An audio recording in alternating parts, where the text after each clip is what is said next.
He bought the airline's parent company while the flight attendant was still rolling her eyes at him, but she didn't know it yet. We all love a story about justice, right? But be warned. This isn't a fairy tale.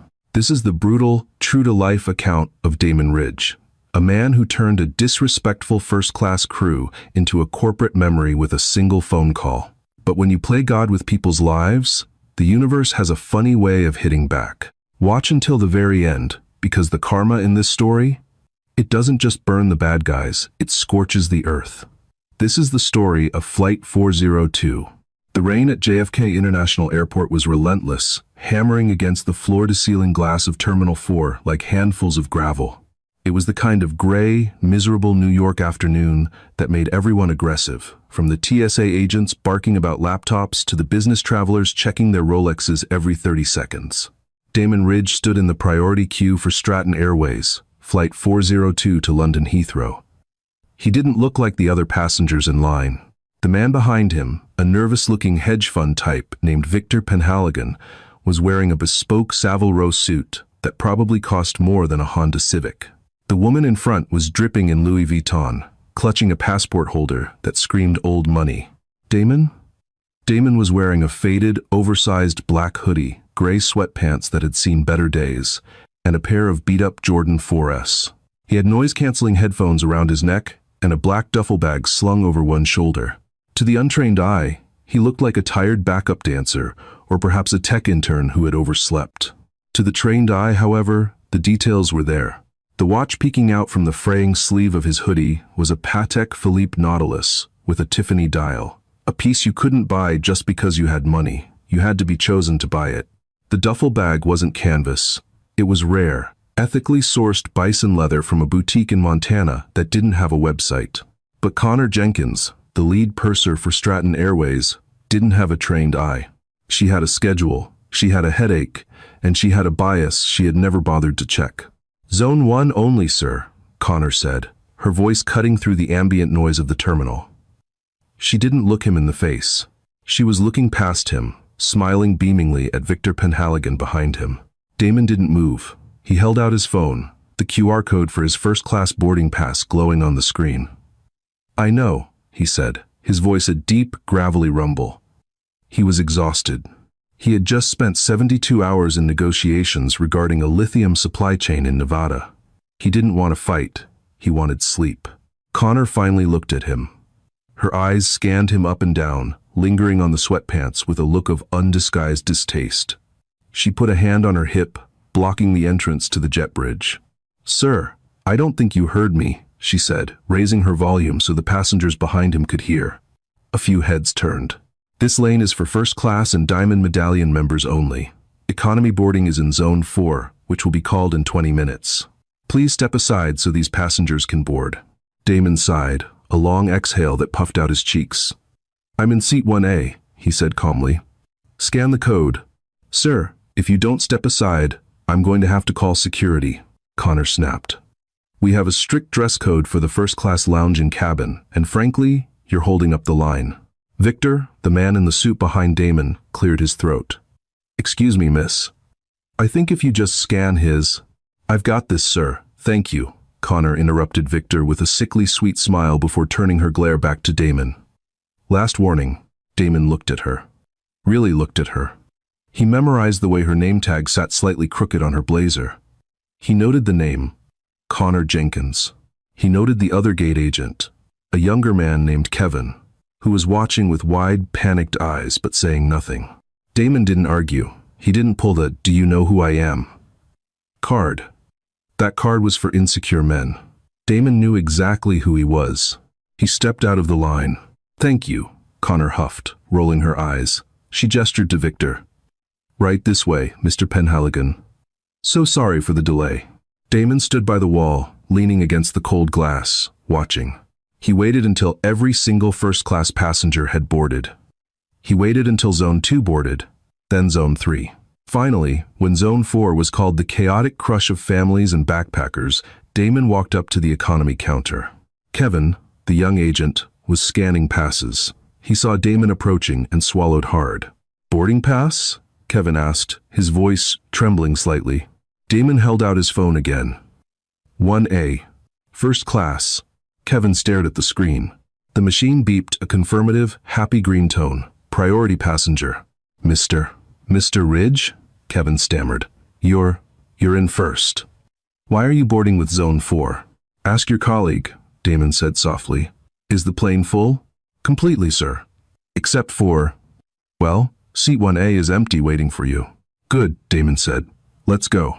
He walked down the jet bridge, the sounds of the heavy rain outside muffling the footsteps of a walking disaster that was about to strike Stratton Airways.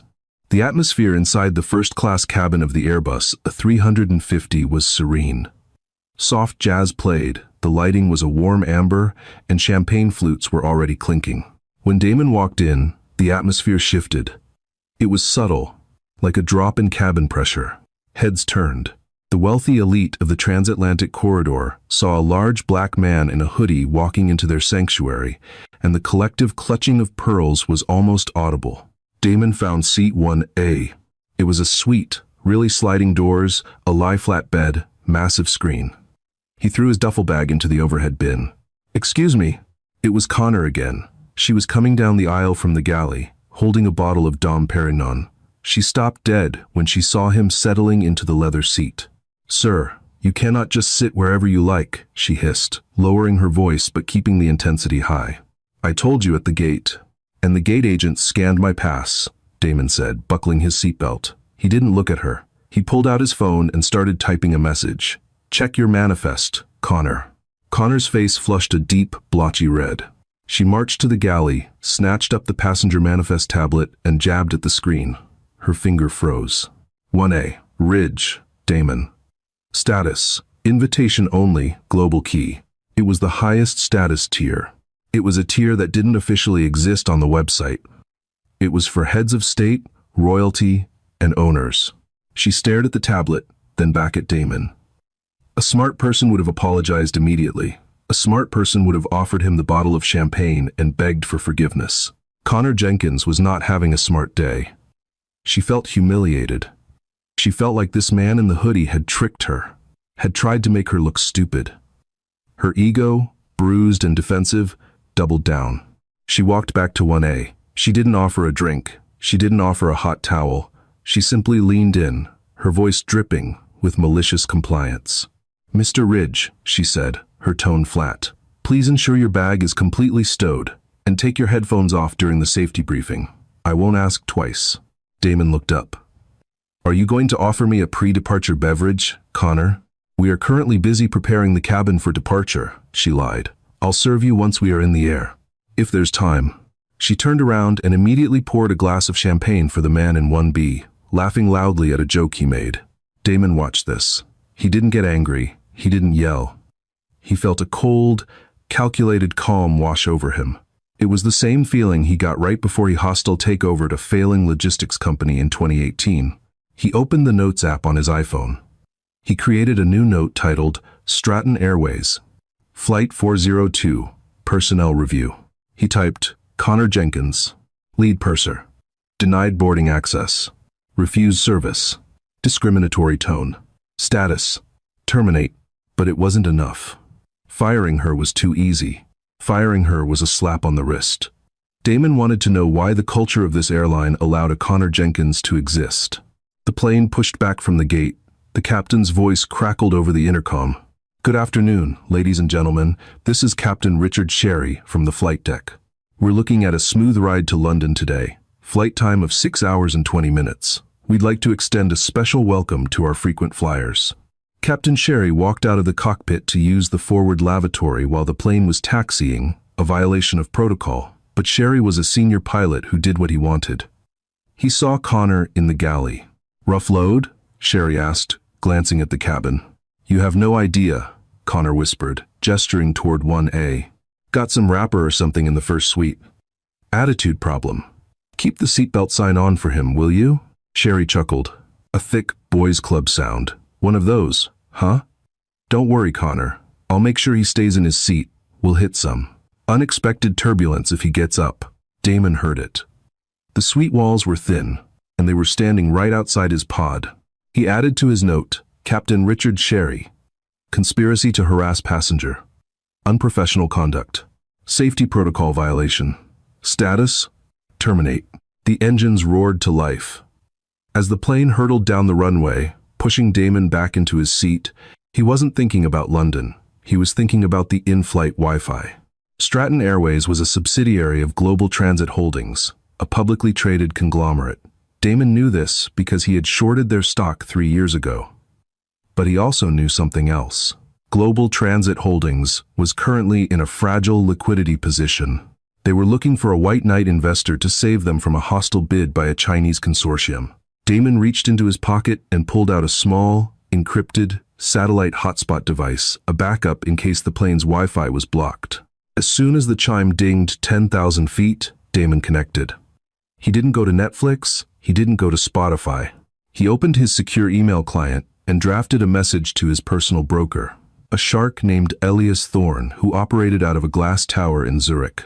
Subject: GTH, Global Transit Holdings. Body: Elias, execute the option. Buy 51% of the controlling voting shares available on the secondary market. I don't care about the premium. I want a board seat, and I want it confirmed before I land in London. He hit send. 10 minutes later, Connor walked by with the meal cart. She breezed past 1A, serving 1B, then 2A, then 2B. Excuse me, Damon said, raising his hand. Connor didn't stop. I'll be with you in a moment, sir, she called out over her shoulder, not looking back. Damon looked at his phone. A reply from Elias. From Elias Thorne. Subject: GTH body. Damon: are you sure? That's $400 million in liquidity. You're buying a sinking ship. Damon typed back one word. Do it. He sat back in his seat, the hunger in his stomach replaced by the adrenaline of the hunt. He wasn't just a passenger anymore. As of 5 minutes ago, he was technically the owner of the plane he was sitting in. Now, the fun could really begin. 2 hours into the flight, the cabin was dark. Most of the first-class passengers were asleep, cocooned in their lie-flat beds under Egyptian cotton duvets. The only light came from the galley and the glow of Damon's laptop screen in seat 1A. His stomach gave a violent growl. He hadn't eaten since a protein bar in the car on the way to JFK. He pressed the call button. A soft, blue chime rang out in the quiet cabin. Nothing happened. He waited 5 minutes. He pressed it again. From the galley, he heard laughter. Connor and a younger flight attendant, a blonde woman named Jessica, were giggling. He heard the pop of a cork. They were drinking the first-class supply. Damon unbuckled his seatbelt. The fastened seatbelt sign was off. The air was smooth as glass. He stood up and walked the 3 steps to the galley curtain. He pulled the curtain back. Connor was sitting on a jump seat, scrolling through Instagram, a glass of red wine in her hand. Jessica was plating a decadent chocolate lava cake, presumably for themselves, as the dinner service had ended an hour ago, a service Damon had been skipped for. Connor looked up, her eyes widening not with apology, but with annoyance. "Sir, you need to stay in your seat," she snapped, quickly hiding the wine glass behind a coffee pot. "I've rang the call button twice," Damon said, his voice low but firm. "I haven't been served a meal. I haven't been offered water. I would like the meal I pre-ordered. The sea bass." Connor stood up, smoothing her skirt. She crossed her arms, creating a physical barrier between Damon and the food. "We ran out," she said. "You boarded late? We prioritized the passengers who were seated on time. It's company policy. I was the last to board because you held me at the gate," Damon reminded her. "And Flight Manifest 1A always has a meal allocated. It's loaded specifically for the seat." "Well, maybe the catering crew made a mistake," she said, her lip curling in a sneer. "Look, I can get you a cheese plate from economy if you're that desperate, but you need to sit down. You're making the other passengers nervous." "I'm making you nervous, Connor," Damon said. "There's a difference." "That's it," Connor said, reaching for the interphone handset on the wall. "I'm calling the captain." She pressed a button. "Captain, this is the cabin. The passenger in 1A is becoming aggressive. He's standing in the galley and refusing to follow crew instructions. I don't feel safe." Damon watched her, fascinated by the lie. It was delivered with the ease of a sociopath. The captain's voice crackled back, loud enough for Damon to hear. "Copy that, Connor. Send him back to his seat. I'll handle the rest." Connor smirked at Damon, Sit down, now. Damon turned around. He walked back to his suite and sat down. He buckled his belt. 3 seconds later, the plane pitched violently downward. It wasn't natural turbulence. It was a control input. Captain Sherry had shoved the yoke forward, dropping the nose of the A350, then yanked it back up. The G-force pressed Damon hard into his leather seat. Ding dong. The overhead speaker clicked on. Ladies and gentlemen, this is the captain. We've hit some rough air. I need everyone seated with seatbelts fastened immediately. Cabin crew, take your jump seats. We might be in for a bumpy ride. It was a power trip. A punishment. The captain was using a 200-ton aircraft to bully a passenger. Damon looked at his water glass. The water wasn't vibrating. The air outside was still. The rough air was entirely in the cockpit. Damon didn't panic. He adjusted his laptop screen. The Wi-Fi had reconnected. An email popped up from Elias Thorne. Subject: Acquisition complete body. It's done. The block trade executed at 14 EST. You now own 53% of Global Transit Holdings. The filing is hitting the SEC Edgar system in 10 minutes. The board is in chaos. Nigel Crawford, CEO, is trying to reach you. He's terrified. Damon smiled. It was a cold, terrifying smile. He hit reply. 2. Nigel Crawford, CEO, Stratton Airways. From Damon Ridge. Subject: I am on flight 402. Nigel. As of 10 minutes ago, I am your boss. I am currently sitting in seat 1A on your flagship route to London. Your lead purser, Connor Jenkins, has denied me food, racially profiled me, and is currently drinking on the job. Your captain, Richard Sherry, is simulating turbulence to punish me for asking for water. I want you to listen very carefully. I don't want an apology email. I don't want a refund.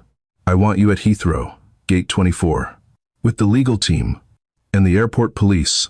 Do not call the plane. Do not alert the crew. I want them to think they are still in charge until the moment the door opens. If you are not there, you are fired. If you are there, you might survive the day. See you in 3 hours. D. Ridge, Chairman. Damon hit send. He closed his laptop. He reclined his seat. He closed his eyes. 10 minutes later, Connor walked by his suite. She tossed a small bag of stale pretzels onto his lap. Dinner, she whispered. Damon didn't open his eyes. He just let the bag sit there. He fell asleep listening to the soft hum of the engines. Engines that he now owned, burning fuel that he paid for, carrying employees whose careers were already over. The descent into London Heathrow was gray and foggy. The wheels of the massive Airbus slammed onto the wet tarmac, kicking up sprays of water. The reverse thrusters roared, slowing the beast down. Ladies and gentlemen, welcome to London, Connor's voice announced, sickeningly cheerful. Local time is 7:15 a.m. Please remain seated. As the plane taxied toward Terminal 3, Damon saw the flashing blue lights through his window. Not just one police car. 3. And 2 black SUVs with tinted windows, and a sleek silver Mercedes sedan parked right at the base of the jet bridge stairs. The plane came to a halt at Gate 24. The seatbelt sign dinged off. Usually, there is a rush of passengers standing up to grab bags. But before anyone could move, the captain's voice boomed over the speakers again. Folks, this is Captain Sherry. Please remain seated. We have a security situation to deal with. Police will be boarding the aircraft to escort a passenger off before general deplaning begins. Thank you for your patience. A murmur of excitement and fear rippled through the cabin. Passengers in first class exchanged nervous glances. Connor Jenkins walked up to the front of the cabin. She stood tall, adjusting her scarf. She looked at Damon. Her eyes were gleaming with triumph. She genuinely believed the police were there for him. She believed she had spun a story of an unruly passenger so well that the authorities were waiting. Damon sat perfectly still. He put his headphones in his bag. He checked his watch. The forward cabin door hissed open. The cool, damp London air rushed in. 2 armed officers from the Metropolitan Police stepped onto the plane. They were wearing high-visibility yellow jackets. Behind them walked a man in a sharp, charcoal gray suit. He looked pale. He was sweating despite the cold. It was Nigel Crawford, the CEO of Stratton Airways. Connor Jenkins stepped forward, beaming. Officers, Thank you for coming quickly, she said, pointing a manicured finger directly at Damon's face. That man there. Seat 1A. He's been aggressive, refused crew instructions, and threatened safety. We need him removed immediately. The cabin went dead silent. Victor Penhaligon, the man from the check-in line, gasped from seat 1B. The lead police officer didn't look at Damon. He looked at Connor. He looked at her pointing finger. Then he looked at Nigel Crawford. Nigel Crawford stepped past the police officers. He walked right past Connor Jenkins as if she were a ghost. He didn't even acknowledge her existence. He walked straight to seat 1A. Nigel stopped in front of Damon. He bowed his head slightly. It was a gesture of total submission. Mr. Ridge, Nigel said, his voice shaking. I received your email. I am mortified. Absolutely mortified. Damon didn't stand up yet. He looked up at Nigel. Good morning, Nigel. Did you bring the paperwork? Yes, sir. My legal counsel is in the jet bridge. Connor Jenkins stood frozen. Her arm was still half raised, pointing at Damon, but her hand was starting to tremble. Her mouth opened, but no sound came out. I'm sorry, Connor stammered, her voice high and pitchy. Mr. Crawford, sir, this passenger. I think there's a misunderstanding. He's the problem. Damon finally stood up. He loomed over the cabin. He picked up his duffel bag. He turned to Connor. Nigel? Damon said calmly, gesturing to Connor. Who is this? Nigel flinched. That is the lead purser, Mr. Ridge. No, Damon said. She's a liability, and she's trespassing on my aircraft. Damon turned to the police officers. Officers, I am the owner of Global Transit Holdings, the parent company of this airline. This woman is no longer an employee of this company as of. Damon checked his watch. Now, therefore, she has no security clearance to be on this vessel. I'd like her removed. The color drained from Connor's face so fast she looked like a wax statue. Owner? She whispered. But the hoodie. Clothes don't make the man, Connor, Damon said, leaning in close. Manners do. And you have none. Captain Sherry, Connor screamed, looking toward the cockpit door. Richard, help! Captain Sherry emerged from the cockpit, his hat tucked under his arm, looking confused. He saw the CEO. He saw the police. He smiled, assuming they were arresting Damon. Good to see you handling this, Nigel, Sherry said, stepping forward. This guy in 1A was a nightmare. I had to rock the plane just to get him to sit down. The silence that followed was deafening. Damon looked at Nigel. Did you hear that, Nigel? He just admitted to manipulating flight controls to intimidate a passenger. That's a revocation of his license, isn't it? And criminal endangerment? Nigel closed his eyes, looking physically ill. Yes, Mr. Ridge. It is. Damon looked at the captain. Richard, grab your bag. You're leaving too, but not through the terminal. The police have some questions about that turbulence. The lead officer stepped forward, taking out a pair of handcuffs. He didn't walk toward Damon. He walked toward Captain Sherry. Richard Sherry, the officer said. We have reason to believe you endangered the safety of a commercial flight. You are under arrest. What? Sherry shouted, stepping back. You can't touch me. I'm the captain. Not anymore, Damon said. Damon stepped out into the aisle. He looked at the stunned first-class cabin. He looked at Victor Penhaligon in 1B. Sorry for the delay, everyone, Damon said smoothly. Management is undergoing a slight restructuring.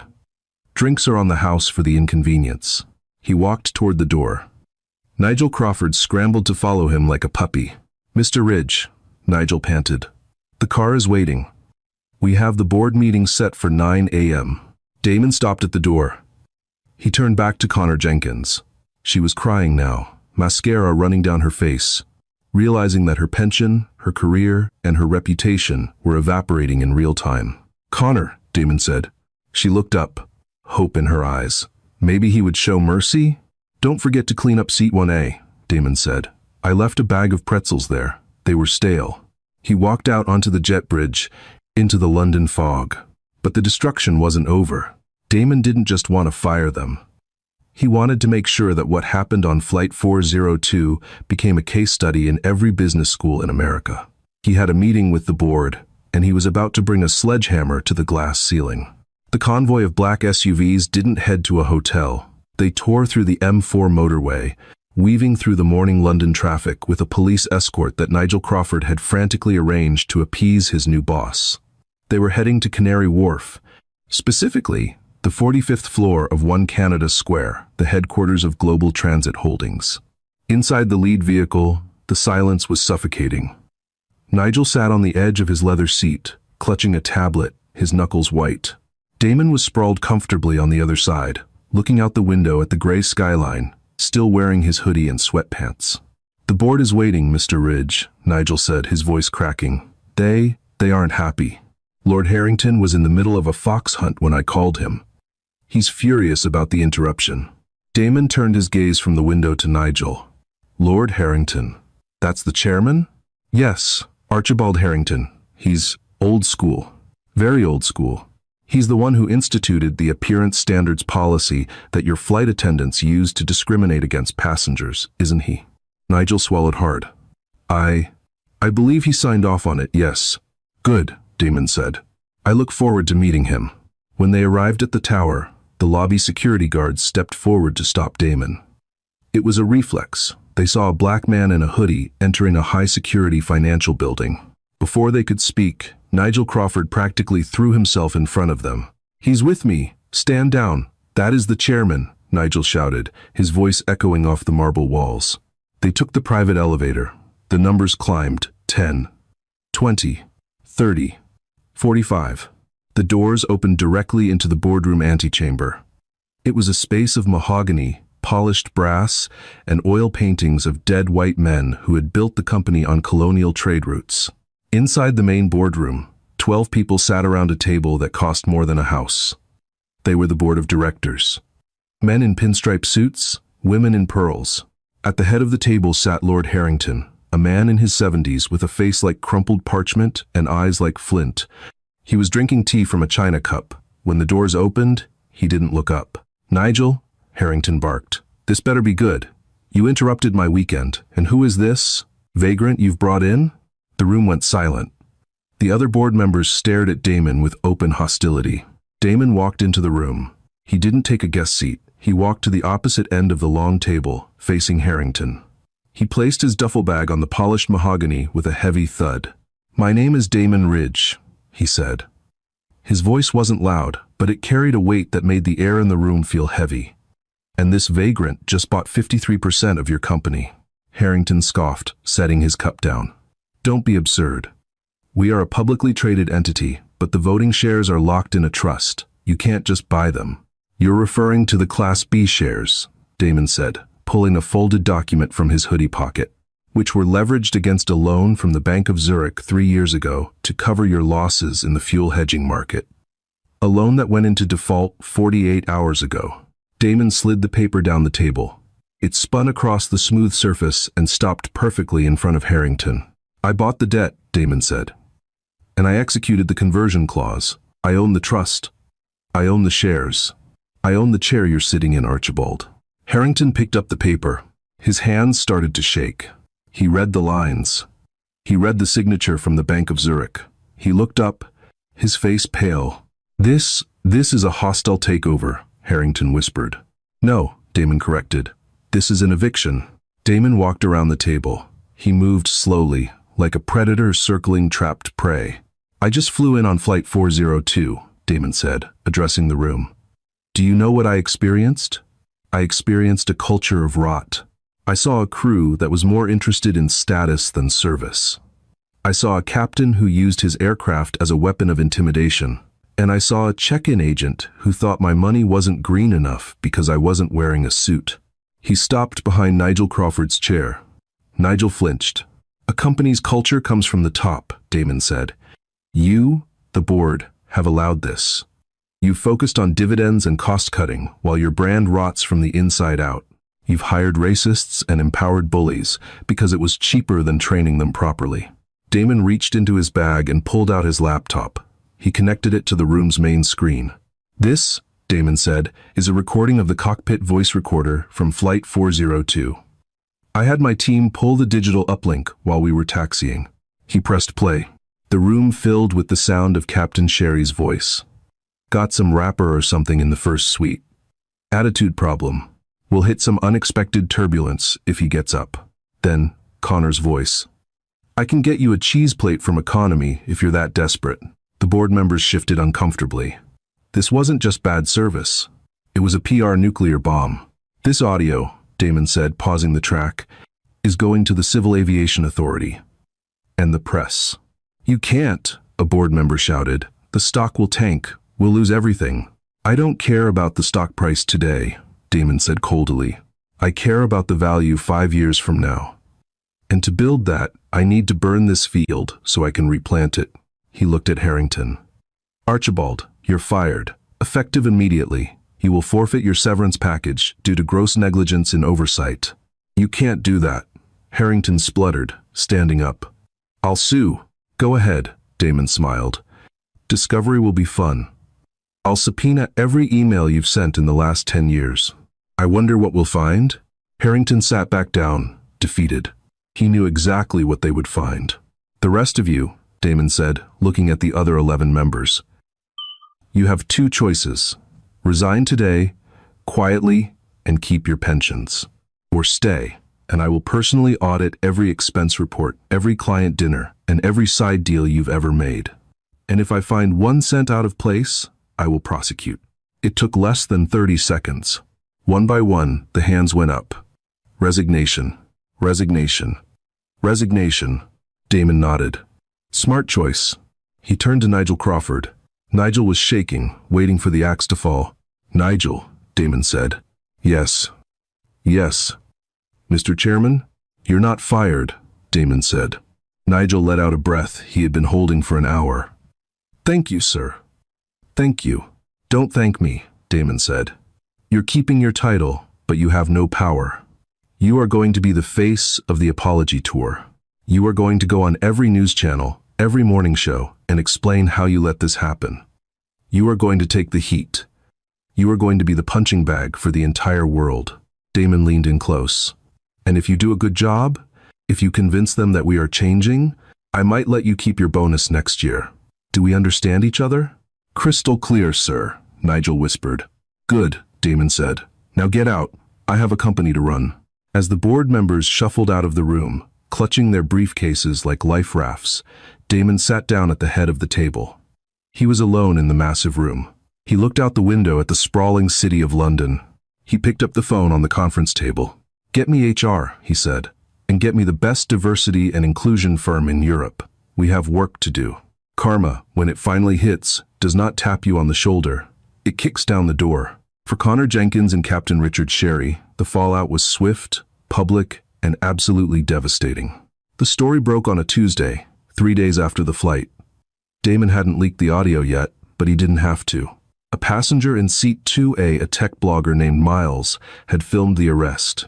The video titled CEO Gets Flight Attendant Fired and Captain Arrested hit YouTube and amassed 4 million views in 6 hours. The visual was undeniable, the arrogant smirk on Connor's face vanishing as the police ignored Damon and cuffed the captain. The sight of the homeless-looking man revealing himself as the owner. It was internet gold, but the real pain came from the official investigations. The Connor Jenkins case. Connor was fired for gross misconduct before she even left the airport. But that was just the beginning. Stratton Airways, now under Damon's direct control, formally blacklisted her. In the aviation industry, there is a shared database for security risks and personnel issues. Her file was flagged red. She applied to British Airways. Rejected. She applied to Virgin Atlantic. Rejected. She applied to Ryanair. Rejected. Desperate, she tried to pivot. She applied for a job as a receptionist at a high-end hotel in Mayfair. During the interview, the manager Googled her name. The first result was the viral video. The interview ended 2 minutes later. 6 weeks after the flight, Connor was working at a call center in Slough, selling extended car warranties. She made minimum wage. Every time a customer yelled at her on the phone, she had to take it. She had to be polite. She had to say, "I'm sorry." It was a hell of her own making. One evening, she saw a news report on the TV in the break room. It was Nigel Crawford, announcing Stratton Airways' new Excellence in Equity Scholarship program, funded by a $10 million donation from Damon Ridge. The program was designed to train pilots and crew from underrepresented backgrounds. Connor turned off the TV and went back to her headset. She cried in the bathroom on her break. The Captain Sherry case. Richard Sherry's fate was far worse. He wasn't just unemployed, he was a criminal defendant. The Civil Aviation Authority, CAA, does not take simulated turbulence lightly. It is a severe violation of flight safety protocols. By inputting erratic controls to scare a passenger, Sherry had endangered 300 lives. The trial was held at the Old Bailey. Damon Ridge was called as a witness. Damon arrived in a bespoke three-piece suit, looking every inch the billionaire titan. When he took the stand, he was calm, precise, and devastating. Captain Sherry used the aircraft as a tool of dominance, Damon told the jury. He compromised the aerodynamic stability of a heavy jet to soothe his own ego. Sherry's defense lawyer tried to argue that it was just light chop and that Damon was overreacting. Then, the prosecution played the cockpit voice recording. "We'll hit some unexpected turbulence if he gets up," the courtroom gasped. Sherry put his head in his hands. The verdict was guilty on 2 counts of endangering safety of an aircraft. Richard Sherry was sentenced to 18 months in prison. His pilot's license was permanently revoked. He would never fly again. The pension he had built up over 30 years was seized to pay for the legal costs and the fines levied against him. The civil suit. But the twist, the real hard karma, came from the lawsuit Damon filed against himself.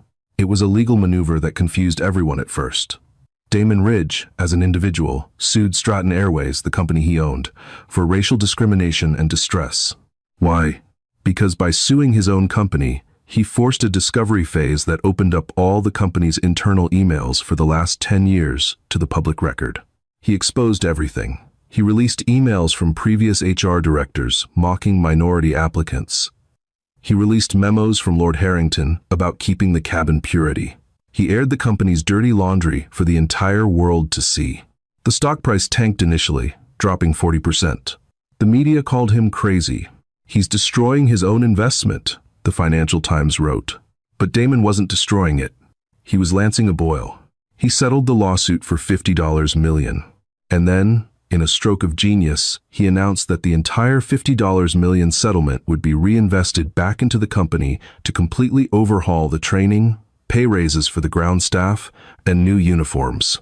He paid the fine to himself, then gave it back to the workers. The narrative shifted overnight. Damon Ridge wasn't a crazy billionaire, he was a visionary. He was a Robin Hood who owned the forest. The stock price rebounded, then it doubled. People wanted to fly Stratton Airways now. It became the airline of the new era. Victor Penhaligon, the man who had been in seat 1B, wrote an op-ed in the Times. He titled it, "I sat next to a giant, and I didn't even know it." In the article he wrote, "We judged him by his hoodie. He judged us by our character. We all failed the test, except him." Damon sat in his new office at the top of the Shard, reading the article on his iPad. He looked out at the rain falling over London. He wasn't happy, exactly. Happiness wasn't the goal. Justice was. But the story wasn't quite over. There was one loose end. A loose end named Kevin, the young gate agent who had been too afraid to speak up. Damon picked up his phone. He had one more flight to catch. 6 months had passed since the rainy Tuesday that quietly reshaped an entire airline.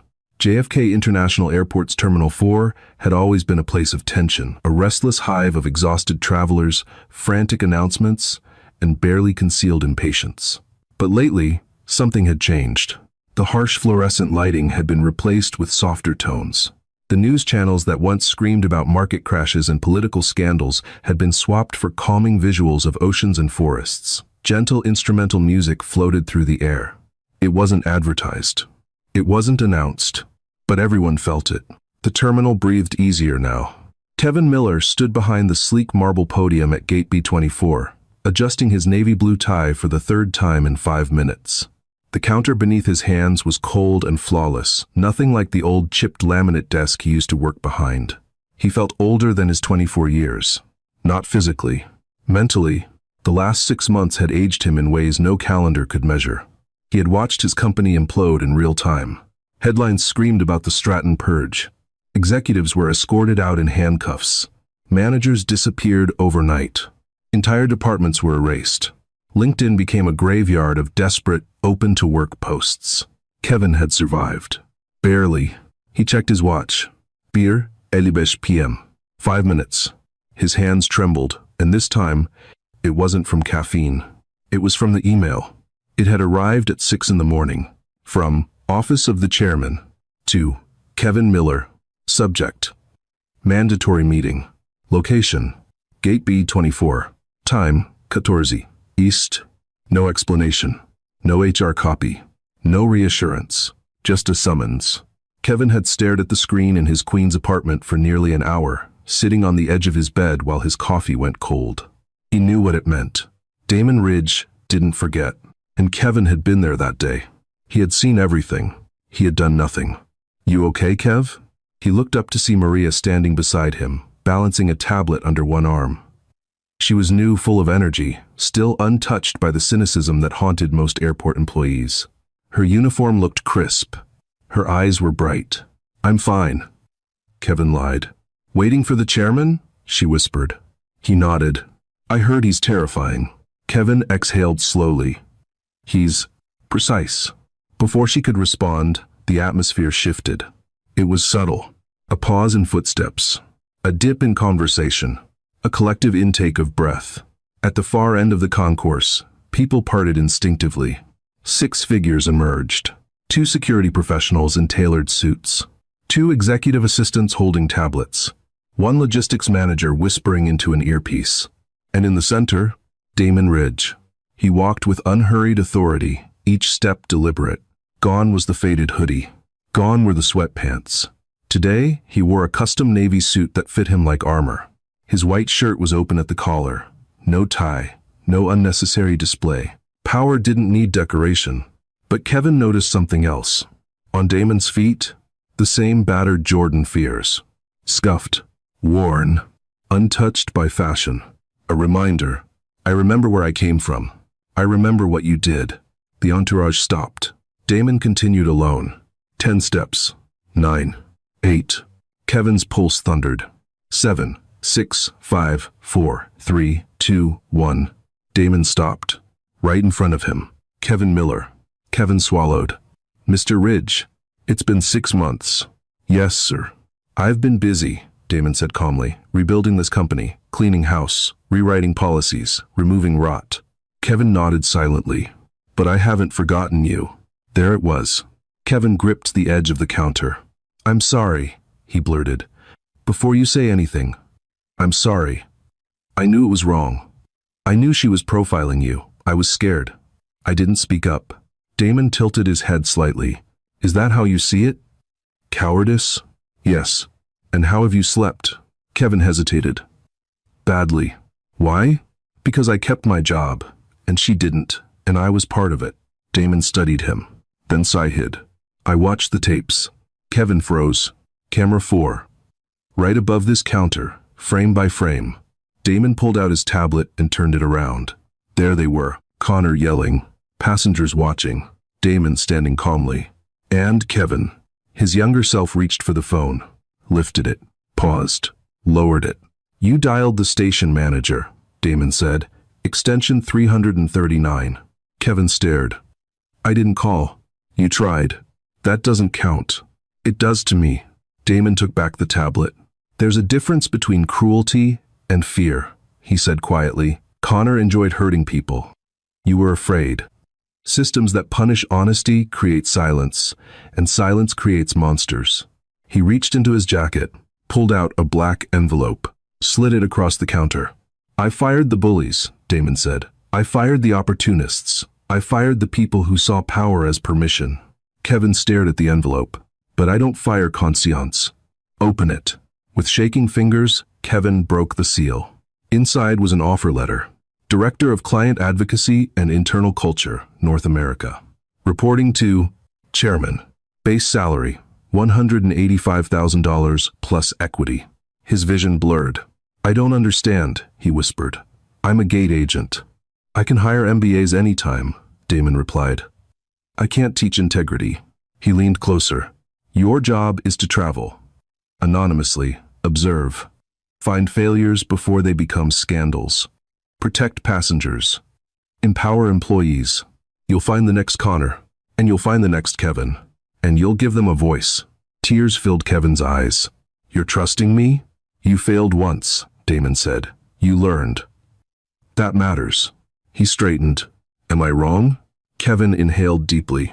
No, sir. Good. Grab your bag. My bag? You're coming to London. Kevin blinked. Today? Orientation's tomorrow. I didn't pack. We'll buy clothes. Damon turned toward the jet bridge. Maria watched, stunned. Kevin hurried after him, backpack bouncing against his shoulders. At the plane entrance, Elena, the new lead attendant, smiled warmly. Welcome aboard, Mr. Ridge. Thank you. Kevin hesitated, drifting toward economy. Kevin. He stopped. Damon gestured left. First class. Suite 1A. I'm in 1B, Damon said. You take 1A. Kevin stared.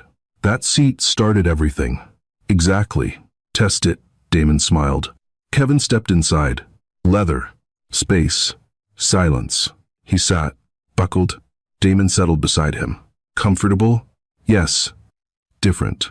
It's not the seat, Damon said, gazing out the window. It's the culture. The engines roared. Rain streaked across the glass.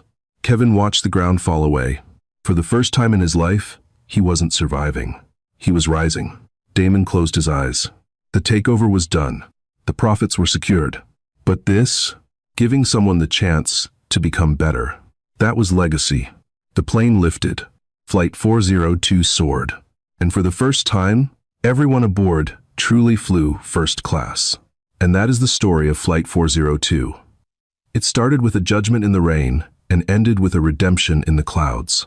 Damon Ridge didn't just fire a few bad apples. He burned down the orchard to plant something entirely new. The karma in this story wasn't just about revenge, though watching Connor and Captain Sherry face justice was satisfying. The real twist was about Kevin. It was about recognizing that sometimes good people are trapped in broken systems, paralyzed by fear. Damon proved that true leadership isn't just about punishing the wicked, it's about empowering the silent. He turned a moment of disrespect into a movement of dignity. He showed us that you can't judge a book by its cover, and you certainly can't judge a CEO by his hoodie. If this story of high-altitude justice gave you chills, please smash that like button, subscribe, and ring that notification bell so you never miss a video. Thanks for watching.